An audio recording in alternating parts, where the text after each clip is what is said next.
दोस्तों, सबसे पहली बात, आरक्षण होना चाहिए या नहीं होना चाहिए, कौन आर्थिक रूप से कमज़ोर है, कौन आर्थिक रूप से मजबूत है, मैं इस वीडियो में इस तरह की बिल्कुल भी कोई बात नहीं कर रहा हूँ।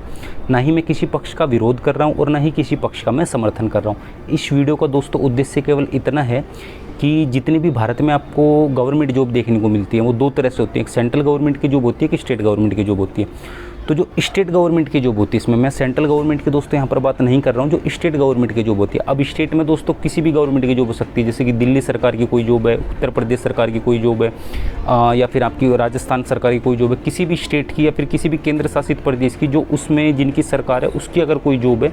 तो उस जॉब के अंदर, उस गवर्नमेंट जॉब के अंदर जो दिल्ली के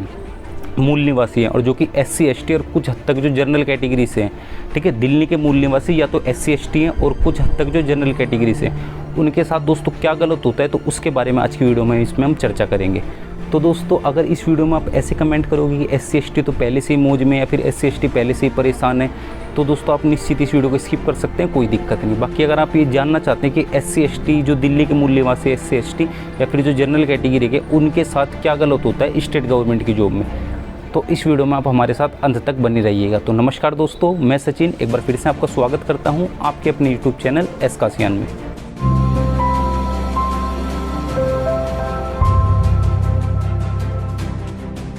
तो दोस्तों, जैसे कि मैंने आपको स्टार्टिंग में बताया था कि जो सेंट्रल गवर्नमेंट की जॉब होते हैं उसमें काफ़ी हद तक ठीक रहता है, लेकिन जो स्टेट गवर्नमेंट की जॉब होती है उसमें कहीं ना कहीं SC ST दिल्ली के और जो जनरल कैटेगरी के उनके साथ कहीं ना कहीं गलत होता है। अब दोस्तों, स्टेट गवर्नमेंट से मेरा तात्पर्य इस प्रकार है कि आप ये बोलोगे कि सर दिल्ली तो स्टेट है ही नहीं, दिल्ली तो एक केंद्र शासित प्रदेश है, इसमें स्टेट गवर्नमेंट की जॉब कहाँ से आ गई। तो दिल्ली की स्टेट गवर्नमेंट की जॉब से मेरा तात्पर्य दोस्तों है कि जो दिल्ली सरकार की जॉब होती है, ठीक है, दिल्ली में भी दो तरह की जॉब्स निकलती हैं गवर्नमेंट, एक दिल्ली सरकार की होती है और एक केंद्र सरकार की होती है। तो दिल्ली सरकार का जो मैं बात बोलूँगा तो आप उसे स्टेट गवर्नमेंट ही मानकर चल सकते हैं, ठीक है। बाकी जो अदर हैं जो वो तो स्टेट ही हैं, तो उसमें तो स्टेट गवर्नमेंट और सेंट्रल गवर्नमेंट दोनों तरह की जॉब आपको देखने को मिल ही जाती है। तो दोस्तों, दिल्ली में जो दिल्ली सरकार की जॉब निकलती हैं, जो आपको D+B के माध्यम से देखने को मिलती है, वैसे हमारा जो चैनल है टीचिंग से रिलेटेड है, तो इसलिए हम टीचिंग से रिलेटेड ही बात करेंगे, लेकिन D+B के माध्यम से आपको टीचिंग से रिलेटेड जॉब तो देखने को मिलती है, साथ ही साथ नॉन टीचिंग की भी आपको काफ़ी सारी D+B में जॉब देखने को मिल जाती है, जो कि हमारी दिल्ली सरकार की होती है। अब इसमें दोस्तों जो कैंडिडेट अप्लाई करते हैं, दिल्ली के जो SC ST कैंडिडेट होते हैं, ठीक है, वो निश्चित इसमें अप्लाई करते हैं। तो अब जो वो इस जॉब में अप्लाई करते हैं उन्हें तो SC ST कैटेगरी में काउंट किया ही जाता है, लेकिन दिल्ली से बाहर संपूर्ण भारत का कोई भी SC ST कैंडिडेट अगर दिल्ली सरकार की जॉब में अप्लाई करता है तो उसे भी उसी कैटेगरी में काउंट किया जाता है, ठीक है। दिल्ली वालों को तो दिल्ली के SC ST कैटेगरी में काउंट ही किया जाएगा दिल्ली सरकार की जॉब में, लेकिन दिल्ली से हटके जो दिल्ली से बाहर के किसी भी राज्य या फिर किसी भी केंद्र शासित प्रदेश के निवासी हैं, अगर वो दिल्ली सरकार की जो D+B के माध्यम से आपको जॉब देखने को मिलती है, अगर इसमें अप्लाई करते हैं और वो SC ST कैटेगरी से, तो उन्हें SC ST कैटेगरी में ही काउंट किया जाता है। तमाम उन्हें वो सारी फैसिलिटीज़ देखने को मिलती है जो कि एक दिल्ली के मूल निवासी जो SC ST कैंडिडेट है उनको मिलती है, ठीक है। लेकिन दोस्तों, इससे हटके जब हम किसी अन्य राज्य की बात करते हैं, जैसे आपका हरियाणा हो गया, उत्तराखंड हो गया, उत्तर प्रदेश हो गया, राजस्थान हो गया, ठीक है, इनकी जब बात करते हैं, इसमें सेंट्रल गवर्नमेंट जॉब निकलती है वो तो ठीक है, लेकिन इन राज्यों में जो स्टेट गवर्नमेंट जॉब निकलती है, तो उसमें क्या होता है, जो इन राज्यों की जो स्टेट गवर्नमेंट जॉब होती है उसमें जो इन राज्यों के जो मूल निवासी, एग्जाम्पल के लिए मान के चलो उत्तर प्रदेश या फिर आप हरियाणा मान लो या राजस्थान मान लो, ठीक है, इसमें कोई जॉब निकलती है स्टेट गवर्नमेंट की। अब स्टेट गवर्नमेंट की जॉब में जो उस राज्य के मूल निवासी हैं SC ST हैं, ठीक है, वो तो उसमें अप्लाई करेंगे, उन्हें SC ST कैटेगरी में काउंट किया जाएगा। लेकिन जब दिल्ली का कोई कैंडिडेट SC ST कैटेगरी से है, वो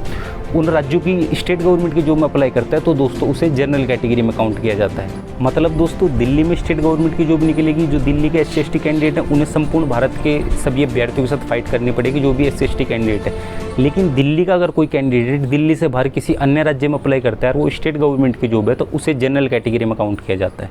तो उसे जनरल कैटेगरी में फाइट करनी पड़ेगी।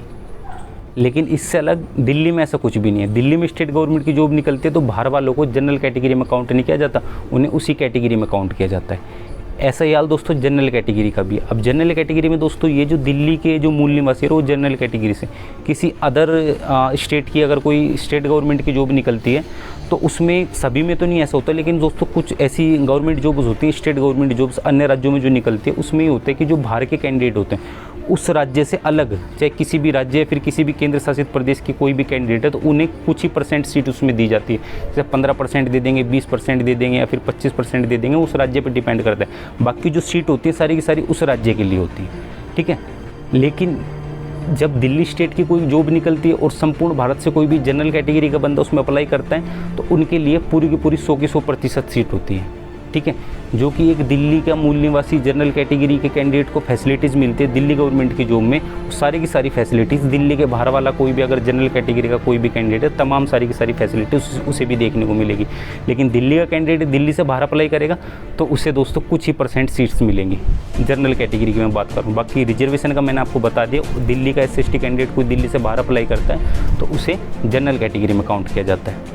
अब दोस्तों आप ये बोलोगे कि दिल्ली तो एक राजधानी है, भारत की राजधानी है और संपूर्ण भारतवासियों का दिल्ली पर अधिकार है,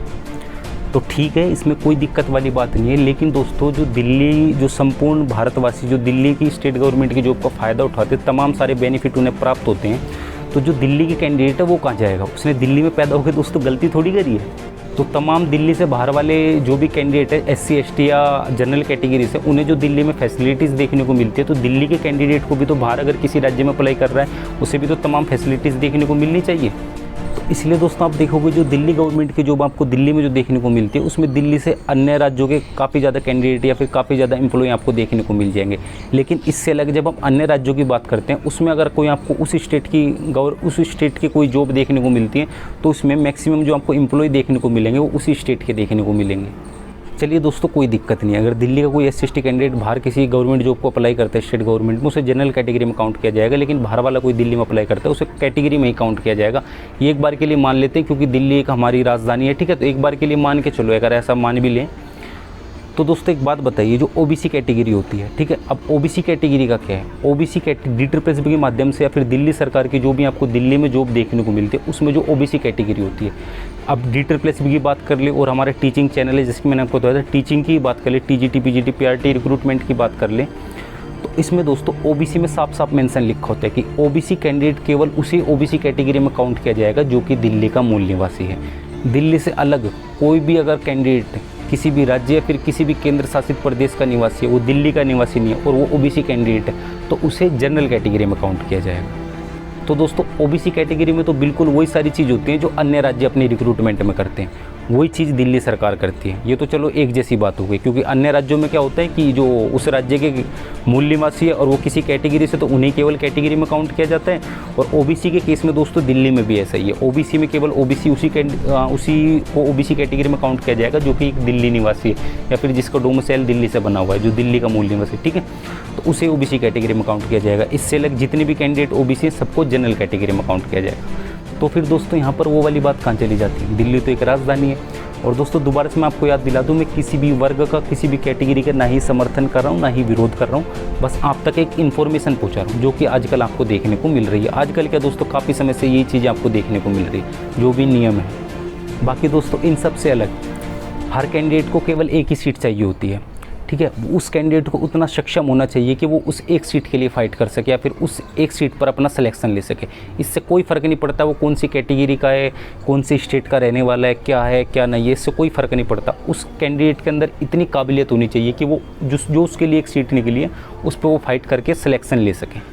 असली तो बात दोस्तों यही वाली होती है।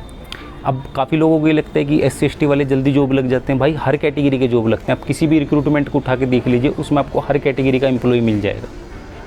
अब इसमें किसी को बेनिफिट मिलते नहीं मिलते, लेकिन दोस्तों जैसे कि मैंने आपको बताया कि बस आपको एक सीट पे फोकस करना है। आप एक ही तो सीट ले पाएंगे, दो तो सीट आप ले नहीं सकते, एक ही तो सीट लेंगे। तो ज़रूरी होता है कि आपके लिए उस रिक्रूटमेंट में एक सीट होना ज़रूरी है। अब दोस्तों आप किस कैटेगरी से, किस स्टेट से, इससे कोई फ़र्क नहीं पड़ता। अगर दोस्तों आपकी वीडियो अच्छी लगे तो वीडियो को लाइक करें, और अगर आप चाहें तो इस वीडियो को अपने दोस्तों में शेयर भी कर सकते हैं ताकि ज़्यादा से ज़्यादा लोगों तक ये वाली जानकारी पहुंच सके। बाकी अगर आपने अभी तक हमारे चैनल को सब्सक्राइब नहीं किया तो आप हमारे इस यूट्यूब चैनल को भी सब्सक्राइब कर सकते हैं। तो बस दोस्तों फिलहाल के लिए इतना ही, मिलते हैं अपनी अगली इसी तरह की इंटरेस्टिंग वीडियो में। तब तक के लिए जय हिंद, वंदे मातरम।